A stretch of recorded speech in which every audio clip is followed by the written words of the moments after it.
The coldest air of the season to date is moving across the country. What's going on, guys? I'm certified meteorologist Jonathan Kegas. In this video, we are going to talk about the cold air working through just in time for Halloween across most of the country. Then we're going to jump into the Caribbean. We are watching something there that could develop over the next couple of days. Could be something for Central America. Outside shot, it lifts north. We're going to break that down. And then we'll take a look at what typically happens in November as we get ready to switch that calendar page. Before we get into all of this, if you want to stay updated on the rest of hurricane season and as we transition into the winter months, you have to hit subscribe. Please do that if you happen to find this content helpful. Please give it a thumbs up. It really does help us out a lot. All right, so here's the big map here. All the advisories across the board, the freeze watches, the freeze warnings, and the frost advisories in purple. We have our freeze warnings really extending from western Pennsylvania back through southern Wisconsin, even into the deep south and southern plains, all the way through central Texas. Just outside of Houston, we have that light blue showing up. That is our freeze watch. Freeze watch well towards Atlanta as well. This kind of light blue here, that is a frost advisory north of Philly into central Pennsylvania towards State College, even parts, areas just outside of New York City. Case in point, it is going to be cold, and I want to show you the temperatures here that kind of correspond with the National Weather Service headlines that I just showed you there. We're going to start on Tuesday. This is Halloween afternoon, so if you're trick-or-treating again, it is going to be cold across the upper Midwest and northern plains. 4 o'clock, 3 o'clock in the afternoon, we're talking mid to upper 20s for high temperatures in places like Montana, into the Dakotas, likely even going to be colder than the 20s for parts of North Dakota towards Fargo, into the right across the Canadian border. 36 in the Twin Cities. Really the only spot on Halloween that we are holding on to any kind of warmth other than the desert Southwest. It's going to be nice in Tucson. Look at this in Florida and the extreme Carolina coast into Georgia. Mid-80s for highs on Halloween afternoon. It's going to be toasty into the evening. Here is that big cold front that's been advertised pretty much right there as of 4 o'clock Eastern time on October 31st, slicing through the Florida Panhandle. Huge divide in temperatures through the state of Florida as we move on to Halloween. And then everybody gets into the freezer as we move into the first day of November. So here we go on November 1st. This is Wednesday morning. We have the 40s into the Florida Panhandle, 30s extending down towards Memphis. This is why we have those freeze warnings in play. You see well below freezing into Lexington, Detroit, Chicago. 35 in Dallas, our big hot summer in Texas. We've had a couple of these cold fronts give us relief. This is the biggest one so far that's going to come through, and it is going to feel certainly like it should, even colder than that in Dallas, pushing the freezing mark. Outside of Houston, we're talking mid-40s, same for us in San Antonio. So it is going to be chilly for the next couple of days. There you go, Wednesday afternoon, 20s, 30s, and 40s across the nation's midsection, still hanging on to the 60s and 70s. Behind the front in Florida, of course, it is Florida. Really, the lone warmth of the front doesn't make it toward is down into Miami for us there. Thursday morning, teens reinforcing shot in the northern plains. Look at that, Montana, single digits in teens for morning lows on Thursday. So we have a lot of chill coming towards the United States. The tropics, though, staying hot as we flip the page from October into November. I want to focus on the Caribbean. There's this little yellow blob at the top of your screen. I'll show you that just because it looks kind of cool on satellite. That's not going to impact anybody. But what we have going on here is this kind of trough of low pressure kind of extending into eastern Puerto Rico through the eastern Caribbean. It's giving us this area of disturbed weather, these thunderstorms that are popping up there. That's what the reds and purples and blues you see on your screen here, these the satellite flaring up the thunderstorms. The area that the Hurricane Center has highlighted here for possible tropical development is really the central and western Caribbean. Note, though, how it has this little nub, at least in their drawing, to the north of Central America, to the north of Nicaragua and Honduras.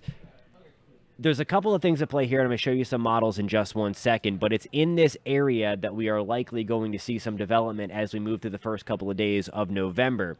We're really watching it for Honduras and Nicaragua, but there is an outside shot that we see this bend to the north, closer to Cuba, maybe into the Gulf of Mexico, maybe into the extreme southwest Atlantic. So for that, I want to show you some ensembles. These are the European ensembles here, and you see that we have some lines showing up. This little thing here is our little cluster that I'll show you in just one second towards the end of the video because it means nothing for anybody. But nonetheless, we see that little thing there, really not expected to develop at this point. All these lines down here, though, represent each different member of the European ensemble, hinting at some kind of development. You do see that most of them keep it towards Nicaragua, Honduras. There are a few that lift a little further north toward Belize and the Yucatan, and then there are a couple that lift it into the Gulf of Mexico. So that's something that we're watching, of course. We never like to see this thing impact any land, of course. Once we get it into the Caribbean, unfortunately, there's really nowhere to go but impact land. So what we're rooting for now is to keep it on the weaker side. I want to show you the GFS ensembles, and it's a little weirder. Certainly, it's a little more aggressive. These pink lines you see showing up get this storm very, very strong in the Western Caribbean, west of Jamaica. But the other difference between the GFS and the European is that these try to lift it further north. You certainly see the GFS still has some of these members towards Central America, toward Belize, towards Nicaragua, Honduras, the Yucatan.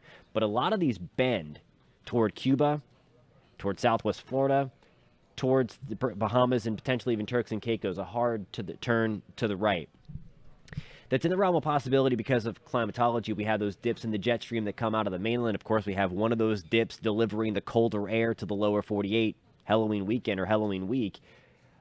But we have something else happening here that is going to kind of go against some of these ensembles. And I do want to point out before I show you that steering mechanism is that timing is going to be everything. If we have a faster storm that kind of misses some of these steering currents, and this could be on the more likely side, or a slower storm. So the speed is going to determine everything. This is the GFS. Those were the GFS ensembles that I just showed you. This is the parent GFS. And one of the things that we are going to be watching for materialize over the next few days, this is going to be on Saturday, November 4th into Sunday, November 5th. So we're about 4, 5, 6 days away from this here. So certainly in the realm of, okay, we got to pay attention that there could be something brewing in the Caribbean. Notice this area blue here. That is the forecast anomaly here from the GFS. The darker the blue, the stronger the anomaly. So this would be our storm here on November 4th into the 5th. I want to point out here, though, for any kind of turn north, see this little closed height line here? And then the orange showing up. Those are higher than normal pressure anomalies. So we have an area of high pressure trying to build from about the Bay of Campeche through Cuba into the Bahamas, Turks and Caicos area, which would help to steer this thing further west. So the one of the things we're going to watch, in addition to the speed, of course, the change in speed with this thing is going to mean everything, because if it misses the steering way to the west, it would have an opportunity to come to the north. But what we're really going to be watching here is the strength of this. If this area of high pressure builds and the trend is to continue to build this thing, there's no shot it comes north towards the United States.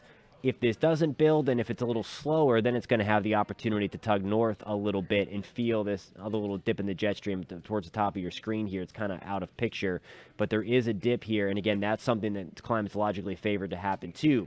What looks to be, at this point anyway, 5 to 6 days out, it looks to be more of a westerly track because of this trend here to build that ridge. That's something that we are going to continue to watch. So keep it here on this channel. We got you posted. We got you covered here for our friends in the Yucatan, Belize, Nicaragua, Honduras, especially. And again, I think on the lower realm of possibilities, it's not impossible. Again, climatologically would favor these things to lift as well through the Caribbean. So again, just keep that in mind, that we're going to be watching this for the United States, Cuba, the Cayman Islands, Jamaica, Bahamas. That's an outside chance. Lower probabilities. I think the higher probability that would be Western Caribbean at this point, though. But keep it here. We got you posted. I want to show you this little thing here. This was highlighted over the past few days as a likely tropical depression or tropical system developing here. The development chances have gone down from the hurricane center. These are the Bahamas, of course. Here is Florida. But you see, we have very limited thunderstorm activity around the center. We do have a little center popping up right there. Certainly the center is right there. But in order to become a tropical system, you have to have the center. You have to have storms wrapping around the center and being sustained. Regardless of if this does quickly become a depression or a tropical storm over the next 24 hours or so, the trend is, or the model forecast is, to take this up and then out, missing the United States. We're going to be watching for inclement weather. Again, in Bermuda, we seem to be just kind of doing a lot of dodging this season with the tropical systems brushing us all season long. Want to end here with the climatology, all those lines there were the historical tracks, and there was a lot there. So this kind of breaks this down into the zones, and you see actually the two systems that we are watching now, well, at least the one is out of it. We see the one by Puerto Rico kind of right here. The development zone is closer toward where it could be going, closer to Nicaragua, Honduras, Belize, the Yucatan, west of Jamaica, and then where that area is right now. Again, there's a low opportunity for development there off the Florida coast. Nonetheless, that window is closing quickly, as we say, for it to take on tropical characteristics regardless. That is going to bend. We're going to watch for some inclement weather toward Bermuda over the next couple of days. Hey, thank you guys so much for tuning in. If you found this content helpful, please give it a thumbs up. If you do want to stay updated on the weather as we transition into the fall weather, to those big winter storms that could be coming this season, you have to hit subscribe. Please do that. Of course, we got you covered as we watch this little thing in the Caribbean, and the rest of hurricane season 1 month ago can't come soon enough. Thanks so much for tuning in, guys. We'll catch you next time.